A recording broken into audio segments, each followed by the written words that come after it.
మనం అందరం కూడా కొద్ది నిమిషాలు మనం దేవుని మాటలు విందాం. మనం ఎవరినైనా మోసం చేయవచ్చు కానీ దేవుణ్ణి మాత్రం మోసం చేయగలమా? చేయలేం. బైబిల్ గ్రంథంలో కొంతమంది దేవుని సేవకుల్ని మోసం చేయాలని ప్రయత్నం చేశారు. ఎవరిని మోసం చేయాలనుకున్నారు? దేవుని సేవకుల్ని మోసం చేయడానికి ప్రయత్నం చేశారు. అయితే ఎవరి కన్నులైనా మనం కప్పవచ్చునేమో గాని దేవుని కన్నులు కప్పడం ఎవరి వల్ల సాధ్యం కాదు. అంటే దేవుని భయము కలిగిన వారిగా మనము ఉండాలి. ఎవరి భయం కలిగి ఉండాలి? దేవుని భయం ఉండాలి. మనం మంచిగా జీవించాలి అన్నా, మంచి చెయ్యాలి అన్నా, 10 మందికి ఉపయోగకరంగా మనం మారాలి అన్నా మనకి దేవుని భయం ఉండాలి. దేవుని భయం మనకు లేదనుకోండి, మనం ఏం చేస్తున్నామో మనకే తెలియదు ఒకానొక టైం వచ్చేటప్పటికి. అందుచేత ఎవరిని మోసం చేసినా మనుషుల్ని మోసం చేయొచ్చునేమో కానీ, లేకపోతే మనుషులు మనల్ని మోసగించవచ్చునేమో కానీ దేవుణ్ణి ఎవరు ఎప్పుడు మోసం చేయరు. అంటే బైబిల్ గ్రంథంలో ఒక వ్యక్తి ఇంకొక దగ్గర చోట పని చేసేవాడు. ఆ పని చేస్తున్న వ్యక్తి దగ్గరికి దేవుడు తన సేవకుడిని పంపించాడు. తన సేవకుడిని పంపించి దేవుడు అన్నాడు, అతన్ని అభిషేకించు, నేను అతన్ని రాజుని చేస్తున్నాను అన్నాడు. సరే, రాజుని చేస్తున్నాను అన్నాడు. అతనికి ఆ హోదా ఎవరిచ్చారు చెప్పండి? ఎవరిచ్చారు? దేవుడిచ్చాడు. ఒక వ్యక్తి దగ్గర పని చేస్తున్న వ్యక్తిని దేవుడు రాజుగా చేస్తాను అన్నాడు. రాజుగా చేస్తాను అని చెప్పి రాజుని చేసి అధికారం ఇచ్చాడు. అధికారం ఇచ్చిన తర్వాత ఆ వ్యక్తి దేవుణ్ణి మర్చిపోయాడు, అభిషేకించిన సేవకుడిని మర్చిపోయాడు. ఒకానొక రోజు ఒక ఆపద వచ్చింది, ఒక కష్టం వచ్చింది, ఒక బాధ వచ్చింది. అప్పుడు భార్యతో అంటున్నాడు, ఏమే నేను ఎలాగా సేవకుడి దగ్గరికి నేను రాలేను, నీవు ఎవరివో తెలియకుండా, నువ్వు రాజుగారి భార్యవు కదా, ఎందుకంటే నీ వస్త్రధారణ, వేషధారణ, అలంకరణ అంతా చాలా బాగుంటుంది కాబట్టి నిన్ను గుర్తుపట్టేస్తారు రాజుగారి భార్యని. ఎందుకంటే రథాల మధ్యలతో కూడా సైనికులు వస్తారు, అన్నీ ఉంటాయి కాబట్టి. అంచేత నువ్వు ఎవరివో తెలియకుండా మారు వేషం వేసుకుని వెళ్ళు ఆ సేవకుడి దగ్గరికి. ఏం మారు వేషం వేసుకుని ఎందుకు వెళ్ళమంటున్నారు? ఆయన పెద్ద వయసు వచ్చేసింది, కళ్ళు సరిగా కనిపించట్లేదు, నువ్వు మారువేషం వేసుకుని వెళ్ళానుకో నేను గుర్తుపట్టలేడు, నేనేం చేయలేడు, గుర్తుపట్టలేడు. సులువుగా అతను మోసం చేసేయచ్చు, తర్వాత మన అవసరత తీర్చేసుకోవచ్చు అని ఎలాంటి సలహా ఇచ్చి భార్యను పంపించాడు. చదువుతాను చూడండి. రాజుల మొదటి గ్రంథము 14వ అధ్యాయం మొదటి 2 వచనాలు చదవండి. ఆ కాలమున యెరోబాము కుమారుడైన అబియా కాయిలా పడగా యెరోబాము తన భార్యతో ఇట్లనెను, నీవు లేచి యెరోబాము భార్యవని తెలియబడకుండా మారువేషం వేసుకుని షిలోహునకు పొమ్ము, ఈ జనుల మీద నేను రాజునగుదునని నాకు సమాచారము తెలియజెప్పిన ప్రవక్త అహియా అక్కడ ఉన్నాడు. కాబట్టి నీవు 10 రొట్టెలను అప్పములను 1 గుడ్డి తేనెయు చేత పట్టుకుని అతను దర్శించుము, బిడ్డ ఏమగునో అతడు నీకు తెలియజేయనని చెప్పగా. చూసారా, ఈమె మారువేషం వేసుకుని వస్తా ఉంది. వస్తూ ఏం చేస్తా ఉంది చెప్పండి? వస్తూ ఏం చేస్తా ఉంది? మారువేషం వేసుకుని వస్తూ ఏం చేస్తుంది చెప్పండి? వస్తూ ఏం చేసిందంట? ఏం పట్టుకొచ్చింది? ప్రార్థన చేయించుకోనికి 10 రొట్లు, కొన్ని అప్పములు, 1 బొడ్డు తేనె. పాత నిబంధన గ్రంథములో ఎవరైనా గాని దైవజనుని దర్శించాలనుకున్నప్పుడు, ఏదైనా పని నిమిత్తం దైవజనుని దగ్గరికి వెళ్ళినప్పుడు వారు వెళుతూ ఒట్టి చేతులతో వెళ్ళేవారు కాదు. వెళుతూ ఏదో ఒకటి పట్టుకుని వెళ్ళేవారు కానుకగా. ఈ సేవకుడికి ఇచ్చి మనం ప్రార్థన చేయించుకొని రావాలి, మన అవసరత సేవకుడికి చెప్పి దేవుని దీవెనలు మనం పొందాలి అని పాత నిబంధన గ్రంథంలో వాళ్ళు ఏం చేస్తా ఉండేవారు చెప్పండి?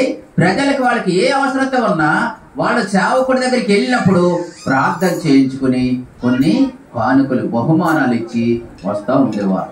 ఇప్పుడు ఈ అమ్మ కూడా ఏం చేస్తా ఉంది? యెరోబోము భార్య కూడా ఏం చేస్తా ఉంది? వెళుతూ ఏం పట్టుకెళ్ళిందంట? వెళుతూ 10 రొట్టెలు, కొన్ని అప్పములు, ఒక బుడ్డి తేనె పట్టుకుని వెళ్ళింది. ఈలోగా దేవుడు ఎవరితో మాట్లాడుతున్నాడు?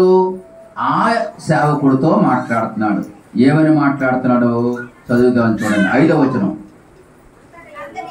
అంతటా యెహోవా అహీయాతో సెలవిచ్చినది ఏమనగా, యెరోబోము కుమారుడు కాయలాగున్నాడు గనుక అతను గూర్చి నీ చేత విచారించుటకై యెరోబోము భార్య వచ్చుచున్నది.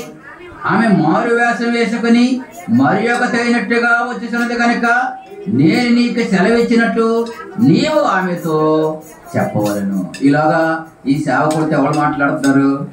దేవుడు మాట్లాడుతున్నాడు. రాజైన యెరోబోము భార్య వస్తుంది. యెరోబోము భార్య నీ దగ్గరికి మారు వేషంలో వస్తా ఉన్నది. ఓ సేవకుడా, నేనేం చెబుతానో నీవే ఆ మాట చెప్పాలి.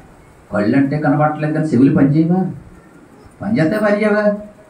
చెవులు పనిచేయవా? కళ్ళు కనిపించినంత మాత్రం చెవులు పనిచేయవా? ముసలి బయట కూర్చొని ఉంటారు. బయట కూర్చొని ఏం చేస్తే ఏదో చెప్పడం, ఎవరాళ్ళో అంటే అక్కడ ఎవరో ఉండరు. కానీ ఏమంటారు? ఏం పని చేస్తున్నాయి? ఇప్పుడు చెవులు పని చేస్తున్నాయి. చూడు, ఇప్పుడు ఈ 6వ వచనంలో చూడండి, 6వ వచనంలో చెప్పండి. అంతలో అహీయా ద్వారము లోపలికి వచ్చిన ఆమె కాలి చప్పుడు విని ఆమెతో ఇట్లా, నేను యెరోబోము భార్య లోపలికి రమ్ము, నీవు వేషం వేసుకుని వచ్చుట ఎలా? చూసారా?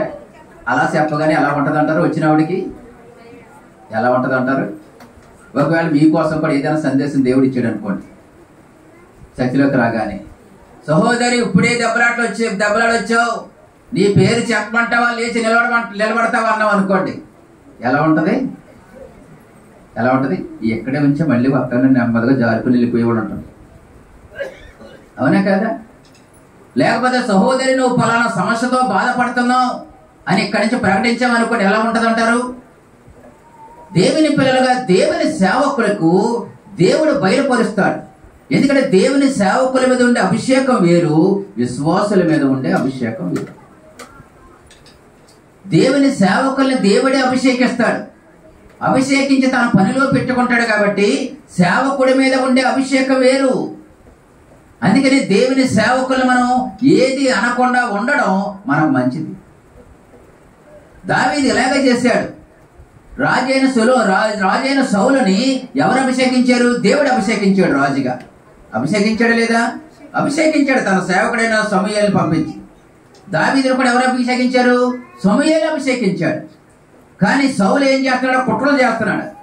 కానీ దావీదు ఏం చేశాడు? కుట్రలు చేయలేదు. కానీ ఏమన్నాడు? నీకు నాకు దేవుడే న్యాయం తీర్చాలి. ఎందుకంటే దేవుడు అభిషేకించినవన్నీ ఏం చేయకూడదు? ముట్టుకోకూడదు. అందుచేత ఈ రోజుల్లో చెప్పండి, చాలా సులకనగా మాట్లాడడం, అనాలోచనగా మాట్లాడడం, ఏది పడితే అది మాట్లాడడం ఎవరికి మంచిది కాదు. ఎందుకంటే దేవుడు తీర్పులోకి తెస్తాడు. ఇవన్నీ దేవుడు తీర్పులోకి తెస్తాడు. ఒకవేళ చెయ్యగలిగితే ప్రార్థన చేయడం, ఉండగలిగితే మంచిగా ఉండడం, మాట్లాడగలిగితే మాట్లాడడం, లేకపోతే సైలెంట్గా ఉండడం మంచిది. దేవునికి స్తోత్రం కలగాలి. ఇప్పుడు ఈమె చెప్పండి, ఈమె ఏం చేస్తా ఉంది? ఈమె ఏం చేస్తా ఉంది? దేవుడు కళ్ళు కప్పేద్దాం అనుకుంది.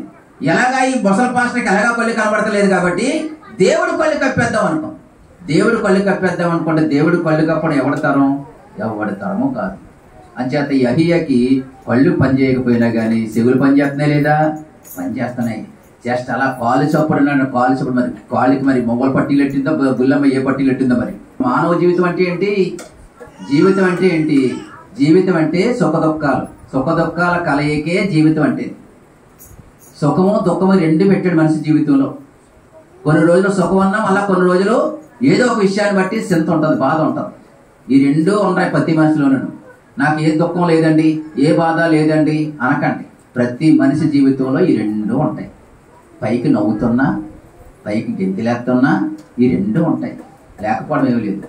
అందుకే ప్రసంగి గ్రంథంలో అంటాడు, దేవుడు సుఖ దుఃఖములను జతపరిచి ఉన్నాడు. వాటిని వేరు చేయాలనుకుంటే మనిషి భూమి మీద ఉంది. అంటే మానవ జీవితం అంటే అది. మానవ జీవితం అంటే ఈ కష్టం కలిగినా, సంతోషం కలిగినా, దుఃఖం కలిగినా, నీకు బాధ కలిగినా నువ్వు ఎలాగో జీవించాలి అంటే దేవుని భయం కలిగి జీవించాలి. సంతోషం కలిగినప్పుడు స్తోత్రం నాయన అని, దుఃఖం కలిగినప్పుడు దేవుడు అక్కర్లేదని, ఇలాంటి జీవితాలు కదా మనకు కావలసినవి. అందుచేత దేవుని పిల్లలుగా ఈ యెరొబోము ఏం చేశాడు చెప్పండి? అతనికి సంతోషం కలిగినంతసేపు సంతోషంగా ఉన్నాడు, ఇష్టానుసారంగా జీవించాడు, దేవునికి ఇష్టం లేని పనులు చేశాడు.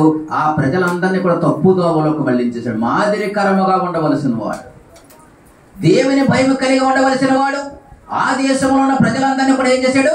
తప్పు మార్గంలోనికి నడిపించాడు. ఏంటి తప్పు మార్గం అంటే, అతడు రాజు అయ్యాడు. రాజు అయిన తర్వాత వాళ్ళు ఆరాధించుకోవడానికి దేవాలయం యెరూషలేములో ఉంది. దేవాలయం ఎక్కడుంది? యెరూషలేములో ఉంది. ఈ ప్రజలు మళ్ళీ యెరూషలేము వెళ్ళిపోతారు. ఈ ప్రజలందరూ మళ్ళీ ఆ రాజుకి పరిచయం అయిపోతారు. మళ్ళీ ఈ రాజ్యం అంతా ఆ రాజుది అయిపోతుంది. అందుచేత నేను ఏం చేయాలి?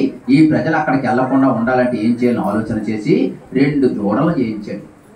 ఏం చేయించాడు? 2 దూడలు చేయించి ఒకటి బేతేల్లో పెట్టాడు, ఒకటి దానిలో పెట్టాడు. పెట్టి ఏమన్నాడు తెలుసా? వీళ్ళే మీ దేవుడు అన్నాడు. ప్రజలకు నేర్పించడం మొదలెట్టాడు. తప్పు మార్గంలోకి ప్రజలను తీసుకెళ్ళడం నేర్పించాడు. నేర్పించి చివరికి ఏమయ్యాడు తెలుసండి?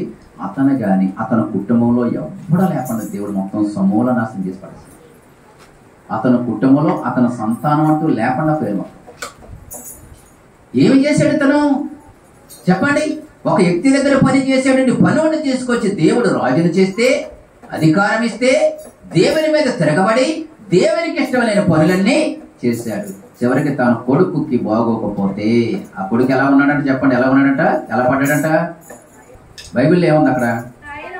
కాయలా పడ్డాడంట. చెట్టు కాయ అంటది కదా, కాయ ఏం చేస్తుంది? పండిపోతే ఏమవుతుంది? పడిపోతుంది అనమాట. కాయలా పడ్డాడంట. మామూలుగా పడలేదు. కాయలా పడ్డాడంటే అర్థం ఏంటి? మంచం పట్టేసాడు, ఇంకా లేవలేని స్థితిలో ఉన్నాడని. లేవలేని స్థితిలో ఉన్నాడు. బలహీనత వచ్చేసింది. మారు వేషం వేసుకుని వెళ్ళి ఎవరిని మోసం చేయాలనుకున్నారు? దేవుని సేవకుని మోసం చేయాలనుకున్నారు. ఆ సేవకుడే చెప్పాడు రాజు అవుతావని. ఆ సేవకుడి దగ్గర మళ్ళీ ఎప్పుడైనా వెళ్ళాడా? ఎప్పుడైనా సేవకుడిని దర్శించాడా? దర్శించలేదు. ఎందుకంటే అవసరం తీరిపోయింది. ఆ సేవకుడు అవసరం తీరిపోయింది, దేవుడు అవసరం తీరిపోయింది. ఇప్పుడు ఏం చేయడం మొదలెట్టాడు? సొంత ప్రయత్నాలు చేయడం మొదలెట్టాడు. కష్టం కలగగానే, బాధ కలగగానే ఇప్పుడు మళ్ళీ ఎక్కడికి వచ్చాడు అంటే, ఈ సేవకుడి దగ్గర రాకముందు ఏం చేశాడు? ఆయన చేయవలసిన ప్రయత్నాలన్నీ చేసే ఉంటాడా? చేయకుండా ఉంటాడా? అన్ని రకాల ప్రయత్నాలు చేసే ఉంటాడు. మన దగ్గర కూడా కొంతమంది వస్తూ ఉంటారు అప్పుడప్పుడు. పాస్టర్ గారు ప్రార్థన చేయండి, బాగోలేదు. ప్రార్థన చేసి అంటే తగ్గిపోయింది అనుకోండి, ఏసు అంత గొప్పడు. ప్రార్థన చేసే తగ్గలేదు అనుకోండి, దేవుడు ఏం చేసాడు? మరి ముందు నుంచి చెప్తున్నాం కదా, దేవుడు నమ్ముకొని మా మేలు చేస్తారు ఎన్నో సంవత్సరాలు చెప్పాం కదా, చెప్తేనే వస్తున్నాం కదా. అప్పుడు లేదు, ఇప్పుడు వస్తారేడో. దేవుడు ఏమన్నాడు? నేను పిలిచినప్పుడు మీరు పలకకపోతే, మీరు పిలిచినప్పుడు నేను కూడా పలకను అన్నాడు. యేసయ్య ఆపదముక్కులోడు కాదు, యేసయ్య నీ జీవితాన్ని బట్టే నీకు రిజల్ట్ ఇస్తాడు ఆయన. నీ భక్తిని బట్టే నీకు రిజల్ట్ ఉంటుంది. నీ జీవిత విధానాన్ని బట్టే నీకు రిజల్ట్ ఉంటుంది దేవుని దగ్గర, యేసయ్య దగ్గర. అందుకే యేసయ్యకి సాటి అయిన వాడు ఎవడనో లేడు. ఆయనకి సాటి అయిన వాడు ఎవడో లేడు.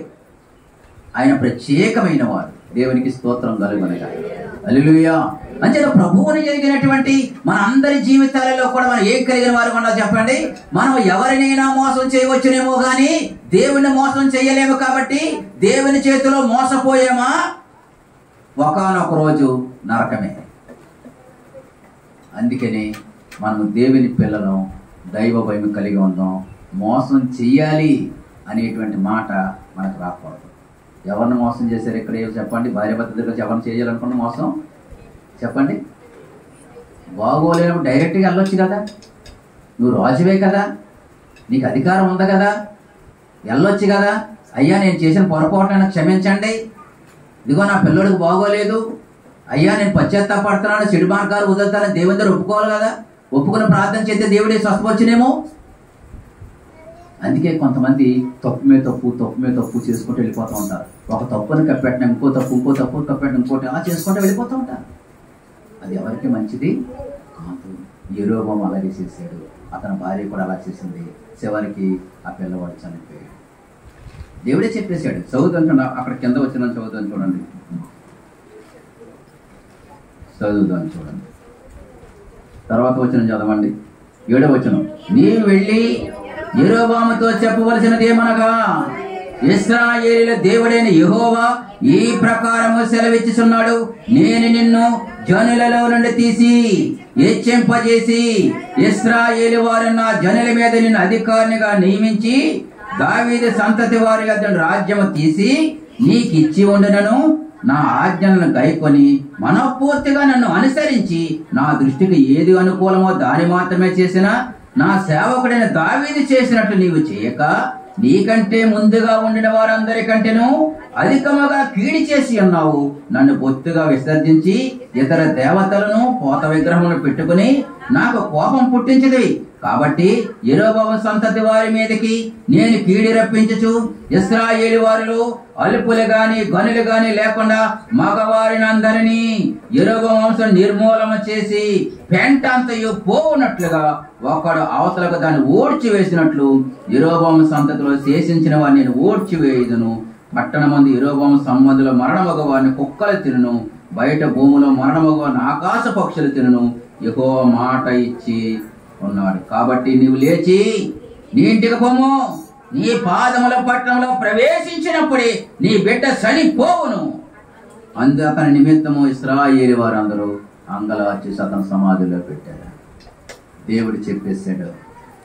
దేవుని పిల్లలుగా మనం ఎలాగ ఉండాలో ఆలోచన చేయండి. యెరొబోము జీవితం మనకు ఒక పాఠం.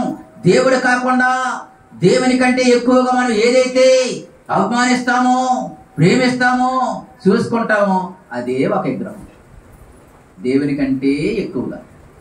అందుకే దేవుడు అన్నాడు, దేవుని కంటే ఎక్కువగా ఏది ప్రేమించొద్దు అన్నాడు దేవుడు. దేవుని కంటే ఎక్కువగా ప్రేమించేస్తున్నారు ఈ రోజుల్లో చాలా మంది. ఏం ప్రేమిస్తున్నారు? మా ఆయన దేవుడండి. ఆహా, ఒక అమ్మాయి పెళ్ళి అయినట్టు ఒక ఉదయాన్నే లేచిపోయి తలస్నానం చేసేసి రెడీ అయిపోయి పొద్దున్నే భర్త గారు ఇంకా లెక్క ముందే వెళ్ళి పాదాభివందనం చేసుకునేదంట. ఏ వందనం చేసుకునేది. 6 నెలల ఐదులకి నీ పాదాభివందనం వద్దమ్మా అన్నాడు. నీ పాదాభివందనం వద్దమ్మా అని సెపరేట్ అయిపోయింది. చూసారా, ఆమెలో ఉన్న మంచితనాన్ని, భక్తిని కూడా ఎక్కి ఏం చేయలేదు, గౌరవించలేదు. అందుకే చెప్తా, దేవుని కంటే ఎక్కువగా మనం ఏది ప్రేమించకూడదు. దేవుడు ఫస్ట్, ఆయనకే మన జీవితాల్లో ప్రాముఖ్యత. కొంతమందికి నా భార్య, కొంతమందికి నా అమ్మ, కొంతమందికి మా నాన్న, కొంతమందికి చెప్పండి అమ్మా, కొంతమందికి నా అన్నదమ్ములు, కొంతమందికి నా అక్క చెల్లెళ్ళు, కొంతమందికి నా ఫ్రెండ్స్. ఎవరు? నా ఫ్రెండ్స్. ఫ్రెండ్స్ మంచి చెప్తారా, చెడు చెప్తారా?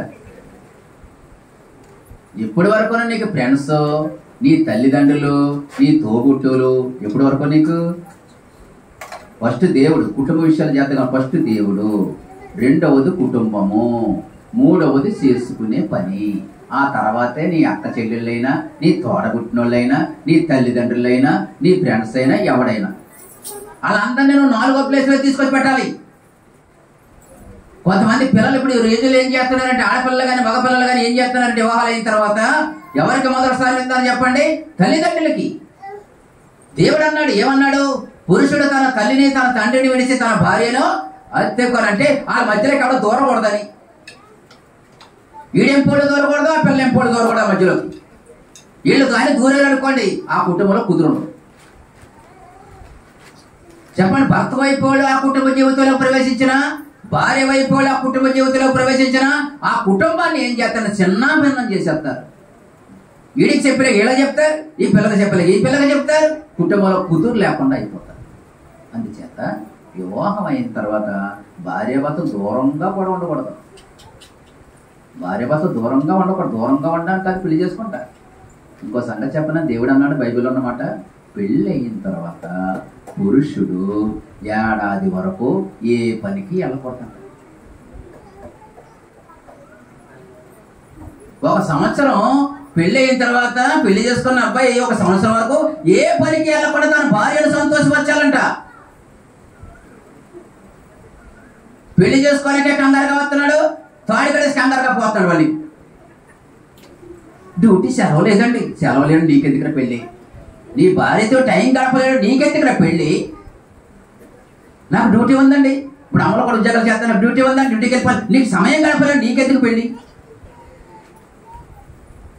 దేవుని పిల్లలుగా వివాహం అనేది అది పవిత్రమైనది, వివాహం అనేది అది ప్రాముఖ్యమైనది, వివాహం అనేది శ్రేష్టమైనది, అది దేవుడి సృష్టిలో ఏర్పాటు చేసినటువంటిది.